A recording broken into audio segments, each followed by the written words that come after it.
नमस्ते। ओम नमः शिवाय। आज हम बात करेंगे अध्यात्म और संसारिक मतलब भौतिक में क्या अंतर है, meaning spirituality and material world में क्या डिफरेंस है। हमने अक्सर ये सुना है कि अध्यात्म और संसारिक समुद्र के दो शोर हैं, इनका आपस में कोई मेल नहीं है। बट मैं इस चीज़ को नहीं मानती। स्पिरिचुअलिटी और मटेरियलिज्म अलग हैं पर आपस में जुड़े हैं। Let's talk on this. कैसे? हमारा जन्म एक आत्मा के रूप में होता है जिसे हम स्पिरिट भी बोलते हैं, और फिर ये आत्मा एक फिजिकल बॉडी का रूप ले लेती है। एक बच्चे की मटेरियलिज्म की यात्रा अपनी माँ के गर्भ से ही शुरू हो जाती है। हम अपनी माँ के पेट में जो खाना खाते हैं, और ये आत्मा और मटेरियलिज्म की जिसे कहते हैं पहली यूनियन होती है, पहला संगम है। और यहाँ से आत्मा और फिजिकल बॉडी की यात्रा आरंभ होती है। जैसे जैसे बच्चा बड़ा होता है उसकी बुद्धि डेवलप होती है, ब्रेन डेवलपमेंट जिसे कहते हैं, माइंड डेवलपमेंट, थॉट्स आते हैं। वैसे ही हमारी कॉन्शियसनेस में, हमारी मेमोरी में केवल इस जन्म का नहीं बल्कि हमारे सभी प्रीवियस जन्मों का रिकॉर्ड है। अध्यात्म यानी आत्मा, मतलब जो दिखती नहीं है, जो है पर दिखती नहीं है। जैसे इलेक्ट्रिसिटी चल रही है पर दिखती नहीं है, वैसे ही अध्यात्म आपकी आंतरिक यात्रा है। जब तक इंसान अपनी आत्मा से नहीं मिलता परमात्मा तक नहीं पहुंच सकता। आत्मा ही परमात्मा तक का सफर करवाती है। सो हमारे जन्म के साथ ही हमारी अध्यात्म और संसारिक यात्रा दोनों शुरू हो जाती है। जो अमर है वो है अध्यात्म, और जो नश्वर है वो है संसारिक। सिंपल। जो दिखता है वो है संसारिक मतलब भौतिक, और जो अदृश्य है, सूक्ष्म है, वो है अध्यात्म। अध्यात्म को ऐसे समझो, अध्यात्म हमारा इंजन है और संसारिकता हमारी बॉडी है। और बिना इंजन के कभी आपने कोई कार चलते देखा है? उसी तरह बिना इंजन के हमारी बॉडी नहीं चल सकती, मतलब बिना आत्मा के हमारी बॉडी नहीं चल सकती। सो हर इंसान में आध्यात्मिकता मिलेगी, पर क्योंकि हम संसारिकता में इतने ज़्यादा फंसे हुए हैं उसके कारण आध्यात्मिकता छुपती चली जाती है। और जो लोग ये कहते हैं कि हमने संसारिकता को छोड़कर अध्यात्म का मार्ग ले लिया है, वो उनका अध्यात्म अहंकार बोलता है, जिसे हम स्पिरिचुअल ईगो कहते हैं। हम उसे सेटिस्फाई कर रहे हैं, क्योंकि असलियत तो ये है कि जब तक हम जीवित हैं संसारिक मार्ग हम छोड़ ही नहीं सकते हैं। जीवन जीने के लिए है, आपको इस संसार में रहना है, इस संसार से डील करना है। आपको अपने शरीर के लिए रोटी, कपड़ा, मकान, जॉब, पैसे, ये सब चाहिए। और आप अगर संन्यास लेकर जंगल में भी चले जाते हो तो जंगल में भी आपको रोटी, कपड़ा, मकान ये सब चाहिए होगा। क्या आप जंगल में जाके रोटी नहीं खाओगे? जो लोग संन्यास लेकर जंगलों में जाकर रहते हैं उनको भी जीने के लिए भिक्षा संसारिक लोगों से ही लेनी पड़ती है। अब ऐसे देखिए, अब जितने भी आध्यात्मिक स्थल हैं, किसी भी धर्म के आश्रम हैं, वो कैसे चलते हैं? उनको चलाने के लिए जो इतने रिसोर्सेज चाहिए होते हैं वो कहाँ से आते हैं? संसारिक लोगों से ही तो आते हैं। संसारिक लोग ही तो डोनेशंस देते हैं। तो अब ये दोनों अलग कैसे हुए? मतलब संसारिक और आध्यात्मिक दोनों अलग कैसे हुए? ये दोनों एक सिक्के के दो पहलू हैं। भौतिकता जब बढ़ जाए, मीनिंग मटीरियलिज्म जब इंक्रीज हो जाता है, तो ये हमारी डिस्ट्रक्शन लेके आता है। हिस्ट्री उठाकर देख लो, इसके बहुत सारे हमें उदाहरण मिलेंगे। हाल ही में जो पैंडेमिक आया, जिसने पूरे वर्ल्ड में तबाही मचाई, लाखों लोगों की जानें गई, ये भौतिकता का एक एग्जाम्पल था। और अध्यात्म हमारी खुद की खोज है और संसारिकता बाहरी खोज है। और एक आइडियल जीवन जीने के लिए हमें दोनों की ज़रूरत है। ऐसा बिल्कुल भी नहीं है और ना ही कोई शास्त्रों में लिखा है कि आध्यात्मिक होने के लिए आपको संसारिक छोड़ना है।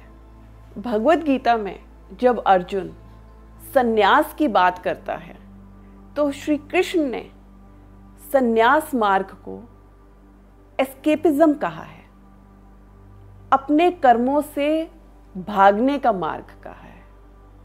संसार छोड़कर हम कहाँ जाएंगे? मार्स पर। अगर एक सन्यासी के मन में संसारिकता वास करती है, तो चाहे वो जंगलों में भी क्यों ना चला जाए, उसका संसार उसके साथ उसके मन में जंगलों में भी पहुंच जाएगा। हमें संसारिकता, भौतिकता मीनिंग मटीरियलिज्म को कम करना है, उसकी डिग्री को कम करना है, उसे छोड़ना नहीं है। हमें संसार में रहकर अपने आप से जुड़ना है, अपनी आत्मा से जुड़ना है, परमात्मा से जुड़ना है, परमात्मा के बनाए हुए इस संसार से जुड़ना है। भौतिकता और संसारिकता भी भगवान की है और आध्यात्मिकता भी भगवान की है। संसारिकता जिसे हम माया कहते हैं, वो भी परमात्मा की ही है। तो ये गलत कैसे हो सकती है? भगवान का संसार गलत कैसे हो सकता है? क्योंकि दोनों ही भगवान के ही रचे हुए मार्ग हैं। अध्यात्म हमें संसारिक मार्ग में कुशलता से चलने की प्रेरणा देता है। अध्यात्म का मतलब आत्मा से है और आत्मा परमात्मा की ही एक छवि है। परमात्मा की तरह ही हमारी आत्मा प्योर है। और संसारिकता मीनिंग ये मटेरियल वर्ल्ड, ये हमारी ईगो से, हमारे माइंड से चलता है। इसीलिए संसारिकता में इतना क्लेश है, अहम है, लोभ है, लालच है, झगड़े हैं, स्ट्रेस है, एंजाइटी है, डिप्रेशन है, मतलब दुनिया भर की बीमारियां हैं, अटैचमेंट्स हैं, डिज़ायर्स हैं।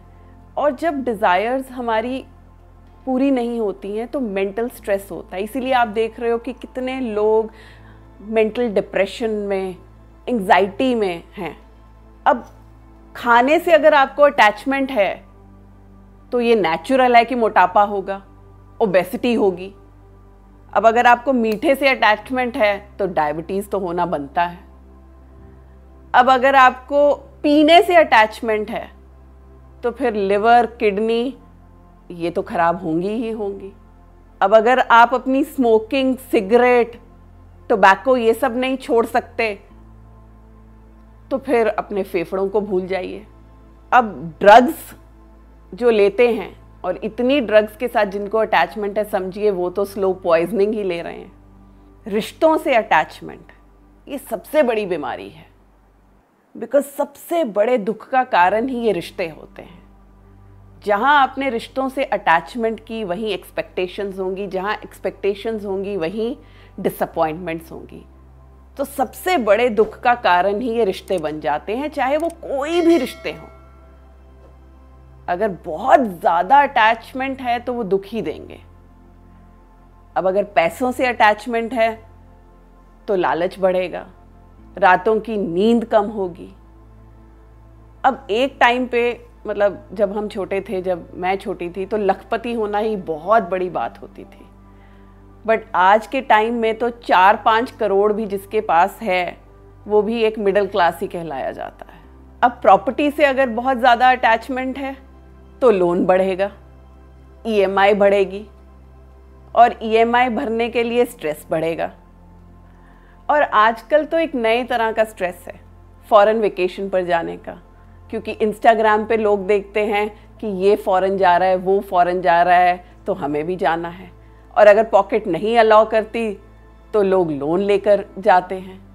तो देखो, एक यही मटेरियल वर्ल्ड है जो ये कंपटीशन पैदा करता है। अब जिनको अपनी जॉब से बहुत ज़्यादा अटैचमेंट है या अपने बिजनेस से बहुत ज़्यादा अटैचमेंट है, तो ये तो एक मैड रेस है। आपका कोई वर्क लाइफ बैलेंस ही नहीं रहता है, एक नंबर गेम है। आपकी कंपनी के लिए आप एक एक्सेल शीट में एक नंबर हैं, उससे ज़्यादा कुछ भी नहीं। आप जब तक बिजनेस मतलब धंधा लाकर दे रहे हैं तब तक आपको बोनस मिल रहा है, और जिस क्वार्टर में आप बिजनेस नहीं ला सके तो आपको ये इंडिकेशन दे दिया जाता है कि आपकी परफॉर्मेंस सही नहीं है, नीचे जा रही है और आपको फायर किया जा सकता है। कंपनी के लिए आप एक नंबर से ज़्यादा कुछ भी नहीं है। आप अपनी जॉब, अपनी कंपनी से जितना मर्जी अटैच हो जाओ, कंपनी आपको तब तक ही पैम्पर करेगी जब तक कि आप कंपनी को बिजनेस लाकर देते रहोगे। और आप अपनी फैमिली लाइफ, अपना फैमिली टाइम, अपनी हेल्थ, ये सब कंपनी पर कुर्बान कर देते हो। सो संसारिकता को ऐसे समझना चाहिए, संसारिकता सेंसेक्स की तरह है। मंडे को ऊपर तो वेडनेसडे को नीचे, तो फ्राइडे को फिर से ऊपर, अप्स एंड डाउन्स, कभी खुशी तो कभी गम। और आध्यात्मिकता को मतलब स्पिरिचुअलिटी को ना खुशी और गम दोनों से ही कोई मतलब नहीं है। अप्स एंड डाउन से उसका कोई मतलब नहीं, कोई मैड रेस नहीं है, कोई कंपटीशन नहीं है, कोई जेलसी नहीं है। एक दिशा में आपको बढ़ते जाना है। मांडुक्य उपनिषद में ऋषि अंगिरस दो तरह की विद्याओं की बात करते हैं, मीनिंग 2 टाइप्स ऑफ नॉलेज। एक है परा विद्या, मतलब कि हायर नॉलेज, ब्रह्म का ज्ञान, सत्य का ज्ञान, ईश्वर का ज्ञान। और दूसरी है अपरा विद्या, मतलब लोअर नॉलेज, और इसमें सभी बाहरी एक्सटर्नल ज्ञान आता है। अब इसमें साइंस भी आती है, इसमें हमारे स्क्रिप्चर्स भी आते हैं, पर दोनों का महत्व बताया गया है। आप इसको ऐसे समझो कि संसारिकता को आप अपरा समझो, लोअर नॉलेज, और आध्यात्मिकता हायर नॉलेज, लेकिन जीवन जीने के लिए दोनों ही आवश्यक हैं। आज के यूथ को ये समझने की ज़रूरत है, जो स्पिरिचुअलिटी से मतलब कि अध्यात्म के नाम से डर जाता है। अध्यात्म मतलब जंगलों में जाना नहीं है। अध्यात्म इस संसार में रहकर अपनी संसारिकता में खूबसूरती पैदा करना है, क्योंकि अध्यात्म के द्वारा आप अपनी आत्मा से और आत्मा के द्वारा आप परमात्मा से जुड़ते हैं। और जब कोई परमात्मा से जुड़ जाए उसका जीवन तो अपने आप ही खूबसूरत बन जाता है, तो उसकी संसारिकता में अपने आप ही निखार आ जाता है। तो हमें आध्यात्मिक और संसारिक दोनों को एक साथ चलाना है, तभी हमारे जीवन में वो खुशी आएगी जिस खुशी की हर किसी को तलाश है।